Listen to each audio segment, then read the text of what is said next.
আসসালামু আলাইকুম এভরিওয়ান। আপনারা সবাই কেমন আছেন? আলহামদুলিল্লাহ আমি ভালো আছি। গেছে একটা ভিডিও দিছিলাম কনসিল ওয়ারিং গ্রুপ মানে ওয়াল কনসিল কইরা রাখি আসছিলাম। আজকে ওয়ারিং কইরা আপনার বোর্ড লাগাইয়া কারেন্ট সাপ্লাই দিয়েছি। তো বোর্ড লাগাইতেছি। আপনারা কাছে কীরকম লাগে আপনারা জানাইবা। আর আসলে লং ভিডিওটা করা খুব টাফ ব্যাপার, তারপরেও করার চেষ্টা করলাম।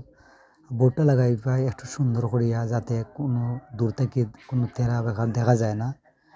স্পিড লেভেল মাইরা আমি কিন্তু স্পিড লেভেল মাইরা বোর্ডটা কিন্তু লাগাইছি। হয়তো বারবার স্পিড লেভেল মারলাম। কারণ হইলে গিয়া স্পিড লেভেল মারার কারণ হইলে গিয়া যাতে বোর্ডটা সুন্দর দেখা যায়। আর খাম যদি আপনি সুন্দর করেন তাইলে কিন্তু পরবর্তীতে আপনার খাম দেখতে আরেকজনে টুকাইব এই খামটা করছে কে, বুঝছেন নি? আর খামটা করবা সুন্দর করি। কনসিল ওয়ারিং কারো যদি কনসিল ওয়ারিং দরকার মনে করে তা আপনি আমার যোগাযোগ করবা। আর নম্বর দেওয়া আছে আমার লিঙ্কে। সুন্দর করে একটা কমেন্ট করবা আর লাইক দিয়ে রাখবা।